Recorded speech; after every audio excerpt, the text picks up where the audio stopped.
یعنی کہ یقین نہیں ہے، امید ہے، ظن ہے، گمان ہے کہ شاید منشائے الہیہ یہ. ابھی یہ فرما رہے تھے کہ کیا آپ میں سے کوئی قسم کھا کے یہ کہہ سکتا ہے کہ یہ جو 4 صورتحال ہیں جو بیان کی ہیں انہوں نے، اس میں سے اللہ کیا چاہتا ہے؟ آپ میں سے کوئی قسم کھا سکتا ہے؟ یہ خود فرما رہے ہیں. ٹھیک ہے. اور پھر آگے کہہ رہے ہیں کہ مجتہد طے کرتا ہے کہ شاید. تو مطلب یہ ہوا کہ جیسے آپ اور میں قسم کھا کے یہ نہیں کہہ سکتے کہ قرآن کی اس آیت کا وہ مطلب کیا ہے کہ جو اللہ چاہتا ہے، ویسے ہی مجتہد بھی نہیں کہہ سکتا. ٹھیک ہے. پھر سنیں لفظ شاید، مجتہد طے کرتا ہے کہ شاید. پھر سنیں بینہ و بین اللہ، یہ طے کرتا ہے کہ ان 4 معنی میں سے شاید مراد الہی یہ ہو. اس شاید کے اوپر وہ فتویٰ دیتا ہے. اس شاید کے اوپر. اب جہاں پہ یقین نہ ہو اور لفظ شاید آ جائے وہ کہلاتا ہے ظن. ظن یعنی کہ گمان. قرآن حکیم میں ہم قرآن کی طرف رجوع کرتے ہیں اور جاننے کی کوشش کرتے ہیں کہ ظن کے بارے میں قرآن کیا کہتا ہے. یہ آپ کے سامنے میں نے قرآن حکیم کی سورہ الحجرات اس کی آیت نمبر 11 کے اوپر توجہ فرمائیے گا. آیت نمبر 12 سورہ الحجرات. جیسے کہ ابھی ہم نے انہی کی گفتگو سے سنا کہ مجتہد یہ طے کرتا ہے کہ شاید اللہ کا یہ معنی ہو، اللہ یہ چاہتا ہو، تو اس کا مطلب ہے کہ وہ ظن ہے، گمان ہے. ٹھیک ہے. اب یہ سورہ حجرات کی آیت نمبر 12 پہ توجہ فرمائیے گا. یا ایھا الذین آمنوا، اے وہ لوگوں جو ایمان لے آئے ہو، اجتنبوا کثیر من الظن، اجتناب کرو زیادہ گمان کرنے سے. ان بعض الظن اسم، کہ بے شک کچھ گمان ایسے بھی ہیں، کچھ ظن ایسے بھی ہیں جو گناہ ہیں. مجتہد حاصل کر رہا ہے ظن، کیونکہ شاید کی بات ہے. اور قرآن کہہ رہا ہے کہ اے ایمان والو زیادہ ظن کرنے سے اجتناب کرو، کیونکہ بعض ظن جو ہیں وہ گناہ ہیں. بعض ظنی اسم، کچھ ظن ایسے ہیں جو اسم ہیں، گناہ ہیں. اچھا کیا یہ ایک ہی آیت ہے ظن کے بارے میں؟ جی نہیں. اب میں آپ کو سورہ یونس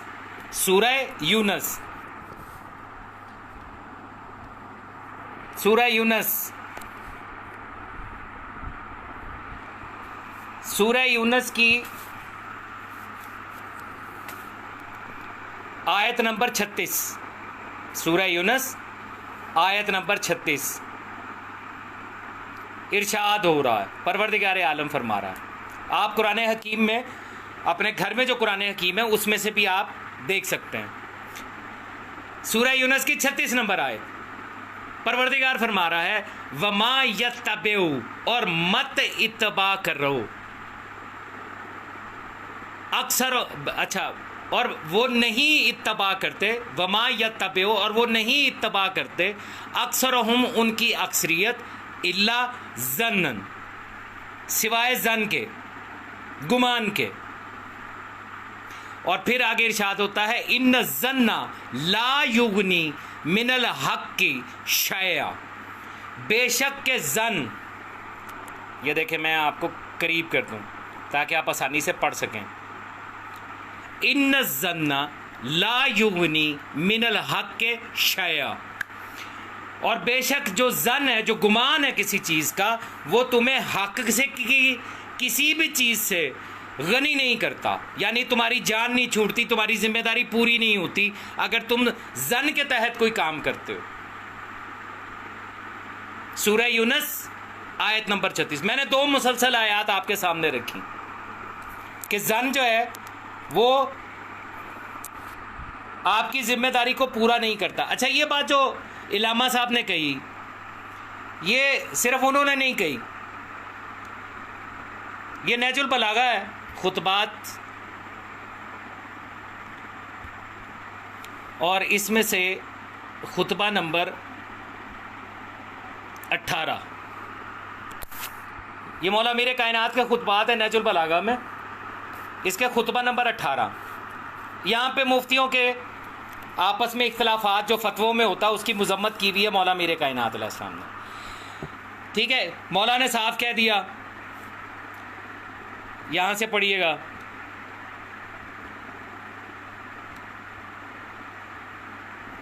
جب ان میں سے کسی ایک کے سامنے کوئی معاملہ فیصلے کے لیے پیش ہوتا ہے تو وہ اپنی رائے سے اس کا حکم لگا دیتا ہے، پھر وہی مسئلہ بائینہ ہو دوسرے کے سامنے پیش ہوتا تھا، وہ اس سے پہلے کے حکم کے خلاف حکم دیتا ہے، پھر یہ تمام کے تمام قاضی اپنے اس خلیفہ کے پاس جمع ہو جاتے ہیں جس نے انہیں قاضی بنا رکھا ہے، تو وہ سب کی رائےوں کو صحیح قرار دیتا ہے۔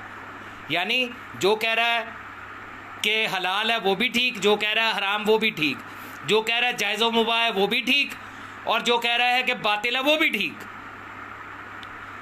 اور یہاں پہ پھر مولا نے یہاں پر مولا میر کائنات نے ایک جملہ لکھا جو کہ سمجھنے والوں کے لیے بہت اہم ہے، حالانکہ ان کا اللہ ایک، نبی ایک اور کتاب ایک ہے۔ پتہ یہ چلا کہ دین اسلام میں اختلاف رحمت نہیں ہے، جو عام طور پہ کہا جاتا ہے نا اختلاف باعث رحمت ہے، نہیں۔ مولا تو کہہ رہے ہیں کہ ان کا اللہ ایک، نبی ایک اور کتاب ایک ہے، اور پھر مولا ان کے آگے یہ فرماتے ہیں،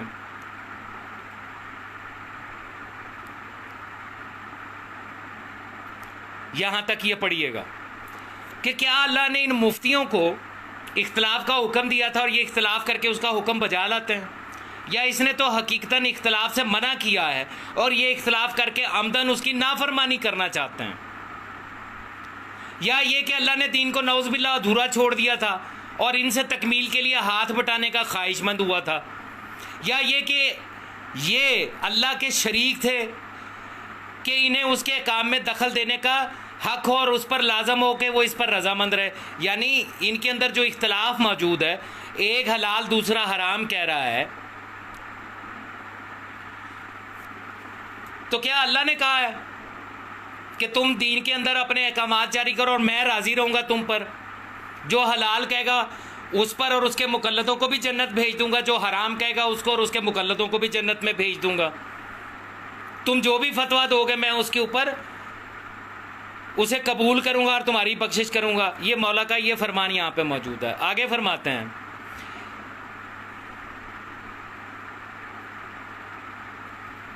یا یہ کہ اللہ نے تو دین کو مکمل اتارا تھا مگر اس کے رسول صلی اللہ علیہ وآلہ وسلم نے معاذ اللہ اس کے پہنچانے میں اور عطا کرنے میں کوئی کوتاہی کر دی۔ اور پھر یہ بہت اہم جملہ، سرکار کا تو ایک ایک جملہ اہم ہے، یہاں پر اس جملے پہ توجہ فرمائیے گا۔ اللہ نے قرآن میں تو یہ فرمایا ہے کہ ہم نے کتاب میں کسی چیز کے بیان کرنے میں کوئی کوتاہی نہیں کی، اور اس میں ہر چیز کا واضح بیان کیا، اور یہ بھی کہا ہے کہ قرآن کے بعض حصوں کی تصدیق کرتے ہیں اور اس میں کوئی اختلاف نہیں۔ چنانچہ اللہ کا یہ ارشاد ہے کہ اگر یہ قرآن اللہ کے علاوہ کسی اور کا بھیجا ہوا ہوتا تو تم اس میں کافی اختلاف پاتے۔ ٹھیک ہے جی، بات کلیئر ہوگی۔ اب اسی خطبے کی شرح لکھتے ہوئے مفتی جعفر حسین صاحب جو ہیں وہ نیچے کیا لکھتے ہیں، میں آپ کو وہ پڑھانا چاہتا ہوں۔ وہ فرماتے ہیں، معاف کیجیے گا، کاش کہ میرے پاس بھی وہ سہولتیں ہوں جو ساروں کے پاس ہیں، تقلیدیوں کے پاس، تو پھر مجھے اس طریقے سے آپ کو زحمت نہ دینی پڑے۔ مفتی صاحب فرماتے ہیں یہ مسئلہ محل نزاع کا ہے جس چیز پر شرع کی روح سے کوئی قطعی دلیل قائم نہ ہو، آیا واقعی میں اس کا کوئی حکم ہوتا بھی ہے یا نہیں۔ اب نیچے انہوں نے اہل سنت کے جو طریقہ کار ہے اس کے اوپر لکھا، یہ توجہ فرمائیے گا، یاد رکھیے گا کہ میں آپ کو بتا رہا ہوں کہ علامہ طالب چوری صاحب نے جو مطلب بیان کیا تھا وہی مفتی جعفر حسین نے اس نہج البلاغہ کے خطبہ نمبر 18 کی تفصیل میں تشریح کرتے ہوئے لکھا۔ وہ لکھتے ہیں لیکن فرقہ امامیہ کا نظریہ یہ ہے، میں آپ کو ہائی لائٹ کر دوں یہاں تک تاکہ آپ آسانی کے ساتھ سمجھ جائیں کہ میں کیا پڑھ رہا ہوں اور کہاں سے پڑھ رہا ہوں۔ لیکن فرقہ امامیہ کا نظریہ یہ ہے کہ اللہ نے نہ کسی کو شریعت سازی کا حق دیا، نہ کسی چیز کے حکم کو مجتہد کی رائے کے تابع ٹھہرایا، اور نہ آراء کے مختلف ہونے کی صورت میں ایک ہی چیز کے لیے واقعی میں متعدد احکامات بنائے ہیں۔ یعنی مفتی جعفر نے تسلیم کیا کہ اللہ نے مجتہد کی رائے کے تابع بھی نہیں رکھا، اور نہ ہی کسی ایک شے میں مختلف احکامات جو ہیں وہ اللہ نے بنائے ہیں۔ ٹھیک ہے، یہاں پر اس نے اقرار کیا کہ اللہ نے ایسا کوئی کام جو ہے وہ نہیں رکھا، ہر چیز واضح بیان ہے۔ لیکن چونکہ مفتی صاحب تھے، مفتی جعفر حسین صاحب، اب یہاں پر اس سے آگے جو وہ چیز بیان کر رہے ہیں اس کے اوپر توجہ فرمائیے گا۔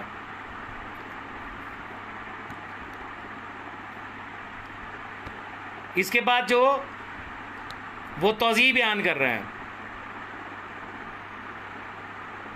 یہ میں ہائی لائٹ کر دیا۔ البتہ جب مجتہد کی حکم واقعی تک رسائی نہیں ہونے پاتی، یعنی قرآن اور حدیث معصوم تک نہیں پہنچ پاتا، کیونکہ حکم واقعی سے مراد یا قرآن کی آیت ہے یا نص معصوم ہے، معصوم کی حدیث نہیں ہونے پاتی، تو تلاش اور تفحص کے بعد جو نظریہ اس کا قرار پاتا ہے، نظریہ وہ علامہ طالب جوہری صاحب نے فرمایا نا، شاید جو نظریہ اس کا قرار پاتا ہے اس پر عمل پیرا ہونا اس کے لیے اور اس کے مقلدین کے لیے کفایت کر جاتا ہے۔ اب یہاں پہ اجتہاد آ گیا نا، حتیٰ کہ اوپر خطبے میں مولا یہ کہہ رہے ہیں کہ ان کو کس نے حق دیا ہے، اور مفتی صاحب نے پہلے لکھا بھی ہے کہ یہ نہیں ہو سکتا کہ ایک ہی چیز کے لیے الگ الگ احکامات اللہ نے بنائے ہوں، لیکن یہاں پہ آپ توضیح پیش کر رہے ہیں۔ لیکن اس کی حیثیت صرف حکم ظاہری کی ہوتی ہے جو حکم واقعی کا بدل ہے۔ یہاں انہوں نے خود سے فیصلہ کیا کہ جو فتویٰ دیا جاتا ہے، جو مجتہد فتویٰ دیتا ہے، جب وہ شاید کے تحت ظن کرتا ہے کہ جو فیصلہ میرا ہے، جہاں جس نتیجے پہ میں پہنچا ہوں، شاید یہی اللہ چاہتا ہو، تو اس صورت میں مفتی صاحب کہہ رہے ہیں کہ حکم ظاہری کی ہوتی ہے حکم واقعی کا بدل، اور ایسی صورت میں حکم واقعی کے چھوٹ جانے پر وہ معذور پاتا ہے۔ اب آگے جو کمال کا جملہ ہے جو حقیقت کھول رہا ہے وہ یہ ہے، کیونکہ اس نے دریائے نا پیدا کنار، دریائے نا پیدا کنار ایسا دریا جس کا کوئی کنارہ نہ ہو، میں غوطہ لگانے اور اس کی تہ تک پہنچنے میں کوئی کوشش اٹھا نہیں رکھی، مگر اس پہ کیا اختیار، مگر اس پر کیا اختیار کہ در شہوار یعنی موتی کی بجائے خالی صدف ہی اس کے ہاتھ لگے۔ یعنی جب وہ فتویٰ دیتا ہے تو اس کو اس بات کا یقین نہیں ہوتا کہ اسے موتی ملا ہے یا صرف سیپ ملی ہے، لیکن وہ یہ نہیں کہتا کہ دیکھنے والے اسے موتی سمجھیں اور موتی کے بھاؤ بکے۔